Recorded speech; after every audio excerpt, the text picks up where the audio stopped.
Today we will be going through how to complete research for an ISA in Synaptic Research. Synaptic Research uses 3 logical steps for each product you select: filtering, ranking, and reporting. The good thing about Synaptic Research is that it's non-prescriptive. You don't have to follow through all of these steps to complete a report. In this video, I will be taking you through an example ISA where we will complete the main areas of research. To access the products, click into the relevant product tab. ISAs can be found under the Investment tab. Here you can see a list of products as well as the amount of contracts and providers under each area. If you are unsure of a product, you can right-click the name to see the description. To start a piece of research, click on the product name. This is the client entry screen. Every piece of research will start in this way. You can either type in the client name if it's for the first time, or click Load to open an existing client. Type in your client's surname, then click to confirm, and it will then fill in the details. You also have the option of creating generic research, not attached to a client. If you would like to do this, just click Skip Client Entry, and this will take you straight through to the filtering screen. The bottom half of the screen is for benefit and contributions information. Every product is different, and this information will differ product to product. This is not mandatory, but if you decide to complete this information, you can amend it within the Conditions tab in the filtering screen. Now click Start Research. We are now in the filtering screen. On the left-hand side you have the feature options. These are essential features the contract must support. In the middle of the screen you will see a list of all available contracts. Any feature you tick will automatically remove contracts that don't meet the criteria. If you would like to see how a feature would affect the list of contracts without removing them entirely, you can just click on the wording of the feature to add it to the grid. To remove grid items, you can just click on the wording again, or right-click on the column to remove from the grid.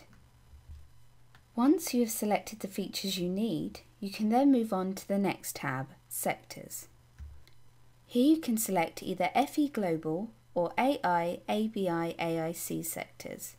If you tick any sector in the list, this will remove any contracts that do not have funds under that sector.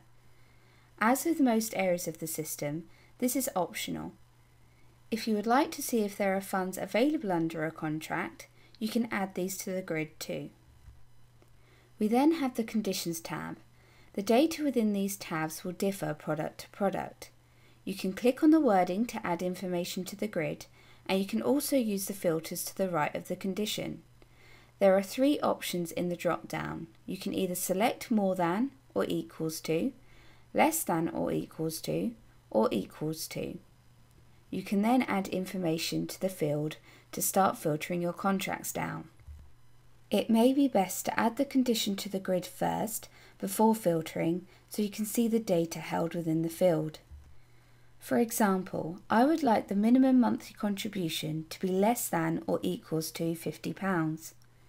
This will now remove any companies that have a minimum monthly contribution more than £50 per month. You will also notice there are some conditions within this area that do not have filters. These are more for information only. You can click on the wording to add it to the grid, and if you would like to view the details of the condition, just click on the wording. If you have added several grid items and you don't want to remove them one by one, you can select options to remove all field items. You also get the option of saving this filtering page as a PDF at any time. Please note, if you have added several grid items, be aware of how this will PDF.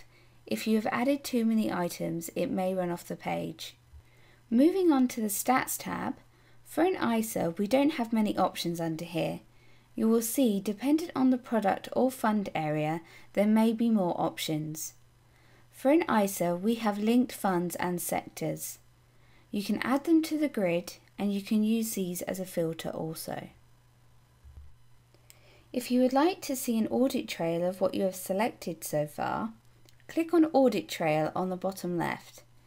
This will open a table of all contracts with the filters you have selected. You can also remove any features from this screen by clicking on this cross. Go back to filtering by clicking on Back to Filtering on the top right.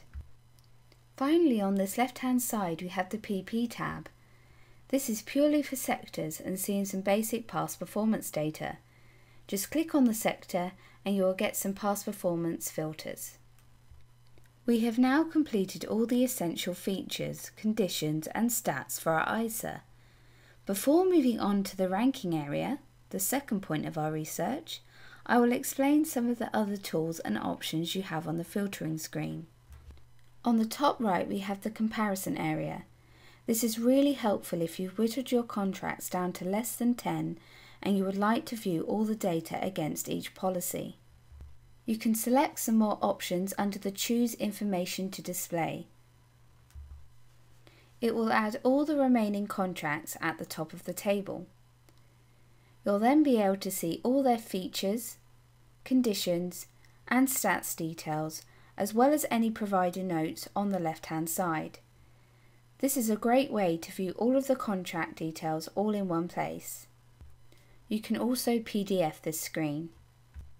We can now click back into the filtering screen. We also have a few options at the top here. Changing the title of your research is very important. We only have to hold your research for up to 30 days, but by changing the title we won't ever touch that research. We will now move on to the second step of the research. We have completed the filtering, which has taken the essential features into account and have removed any contract that doesn't support those. We will now move on to the ranking area. This is a great way of ranking the remaining contracts based on desirable features. You only have to tick the items you want to rank on. You can then click how important this item is to your client. I'm going to select high importance under linked funds and sectors. You then have the desirable features. This is the same list as what is on the filtering screen, but minus the features you have already ticked as essential. This gives you the option of ranking on contracts based on features that would be helpful to have. I'm going to tick a couple of examples. Once you are done, click Calculate. This will now rank the contracts based on what we have chosen. First you will see the total score. It will then split some items into separate tabs. We can see under total score that Nova have come up top, as they have covered 97% of what we've said is important. By clicking on the tabs at the top, you can see how contracts are ranked based on that area.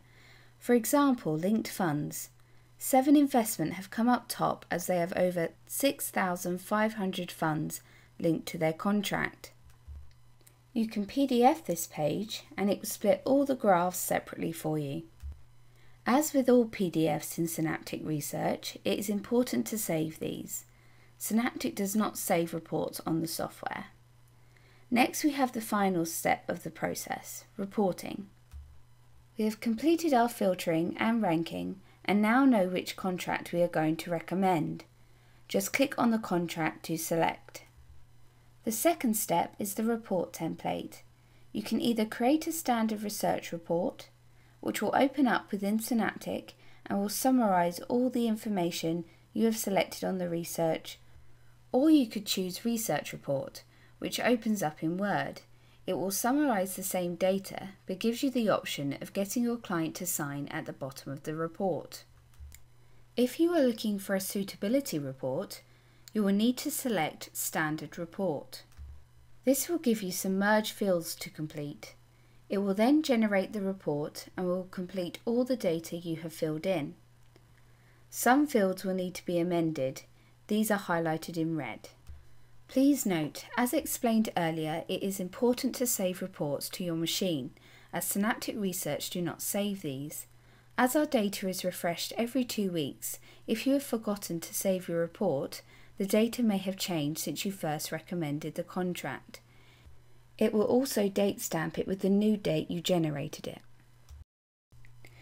Thank you for taking the time to view the video today. If you are interested in any other Synaptic research videos, you can find them on our website under Support Training Videos. Thank you.